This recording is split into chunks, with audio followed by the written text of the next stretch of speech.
ما شاء الله حول ولا قوة إلا بالله العلي العظيم. أعوذ بالله من الشيطان الرجيم. بسم الله الرحمن الرحيم. الحمد لله الذي هدانا لهذا وما كنا لنهتدي لولا أن هدانا الله لقد جاءت رسل ربنا بالحق. الصلاة والسلام على أشرف الأنبياء والمرسلين مولانا ومولى الثقلين جد الحسن والحسين بالقاسم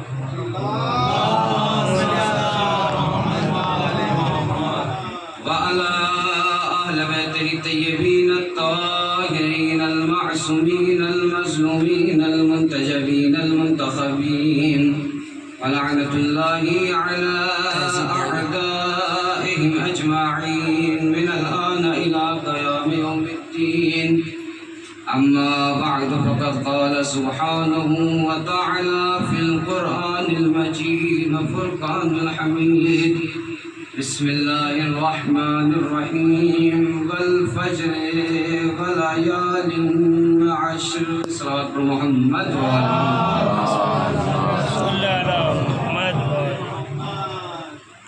اعزائي محترم بزرگان مذہب و ملت،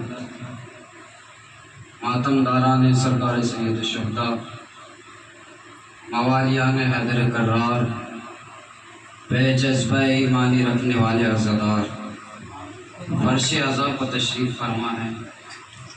کس وجہ سے؟ تاکہ شہزادی کو اس کے لال کا پرسہ دیا جا سکے.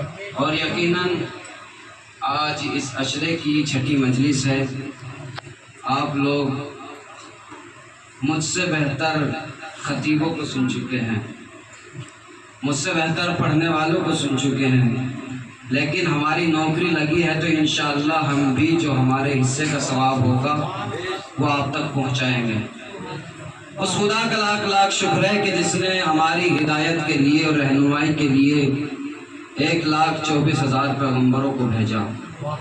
اور اس خدا کا لاکھ لاکھ شکر ہے کہ جس نے ہماری رہنمائی کے لیے قرآن مجید جیسی کتاب کو نازل کیا. اور جب سلسلہ نبوت ختم ہو گیا تو پھر اس نے ہماری رہنمائی کے لیے سلسلہ امامت کو شروع کیا. اور تب سے لے کر آج تک اور آج سے لے کر قیامت تک سلسلہ امامت جاری و ساری رہے گا.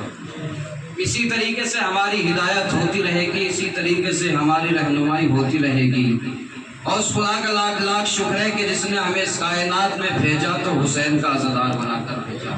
اور اس خدا کا لاکھ لاکھ شکر ہے کہ جہاں اس کائنات میں قدم قدم پر غذائے حرام تقسیم ہو رہی تھی وہاں اس نے ہمیں مجلس حسین کے حلال تبرک میں پال دیا. اس خدا کا لاکھ لاکھ شکر ہے کہ جہاں اس کائنات بے اما میں کہ جہاں سانس لینا بھی دشوار تھا وہاں اس نے ہمیں پرچم عباس کے سائے میں سانس لیا. اور اس خدا کا لاکھ لاکھ شکر ہے کہ جس نے ہمیں اس کائنات میں بھیجا تو محبت اہل بیت پر بھیجا. اور یقیناً ہم یہی دعا کرتے ہیں پروردگار عالم سے کہ ہم سے سب کچھ لے لے لیکن اگر ہمیں دینا تو صرف اور صرف محبت اہل بیت دینا، اور ہمیں قائم و دائم رکھنا تو صرف اور صرف محبت اہل بیت پر رکھنا. اور یقیناً یہ محبت اہل بیت ایسے ویسے لوگوں کو نہیں ملی بلکہ اس کے لیے ہمارے اماموں نے قربانی دی ہے. اس کو پہنچانے کے لیے علماء نے قربانی دی ہے، اس کو پہنچانے کے لیے عزاداروں نے قربانی دی ہے. نہ جانے اپنی شہادت اپنی جان کی بازی دے کر اس عزاداری کو، اس فرش عزا کو ہمارے بزرگوں نے ہمارے تک پہنچایا ہے. اور یقیناً یہ عزاداری اور یہ فرش عزا کسی ایک قوم کا نہیں ہے بلکہ جو فرش عزا پر آ جائے اسی کا حسین ہے. جو فرش عزا پر آ جائے وہی حسین سے محبت کرتا ہے. اور یقیناً یہ فرش عزا جس پر ہم اور آپ بیٹھے ہیں یہ فرش عزا ہنسی مذاق کی جگہ نہیں ہے، یہ فرش عزا انٹرٹینمنٹ کی جگہ نہیں ہے، یہ فرش عزا ایک دوسرے کے لیے چغل خوری کی جگہ نہیں ہے. یہ فرش عزا جو ہے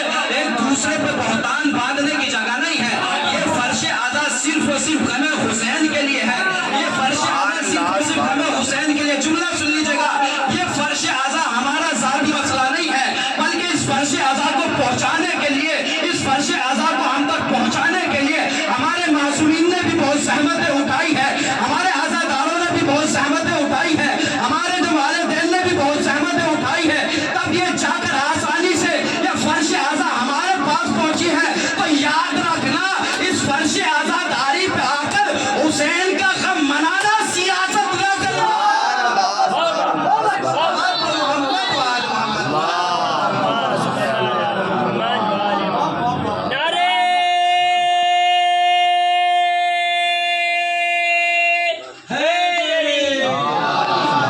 اس فرش اعضا پہ آنا تو صرف اور صرف خالصتاً للہ آنا۔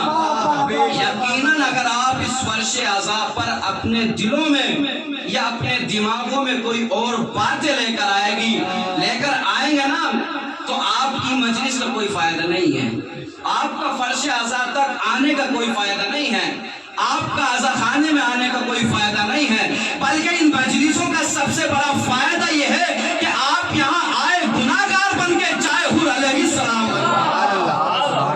اگر آپ گناہگار بھی ہیں تو فرش عزا پر آئے، یقیناً حسین سے توسل کیجئے گا، وہ آپ کے گناہوں کو بخشوا دیں گے۔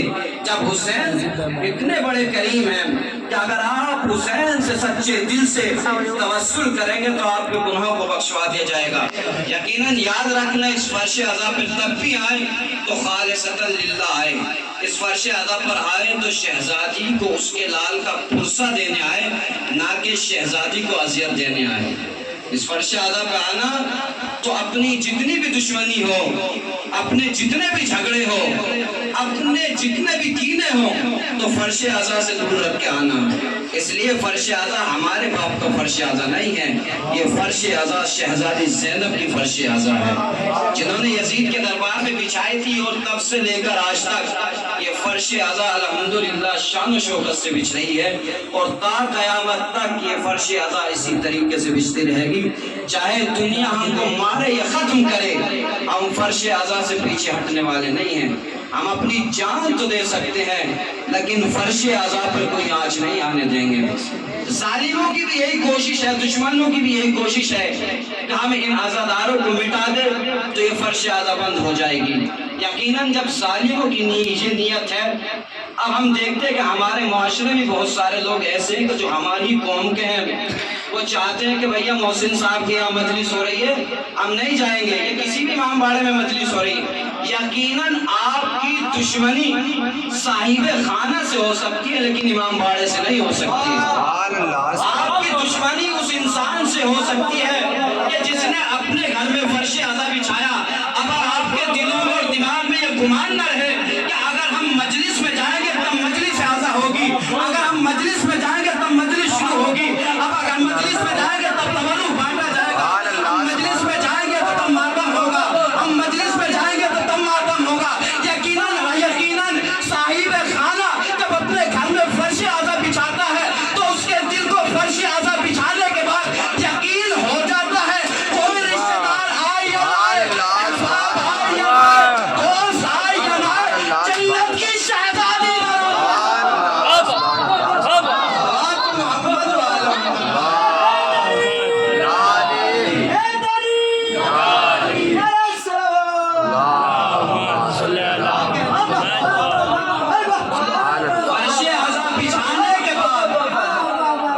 جس نے بھی اپنے گھر میں یا عزا خانے میں فرش عزا بچھائی، اس کے دل کو یقین ہو جاتا ہے کہ فرش عزا پر کوئی آئے یا نہ آئے، شہزادی ضرور آتی ہے، اور یقیناً ہمارا عقیدہ بھی ہے کہ شہزادی ضرور آتی ہے۔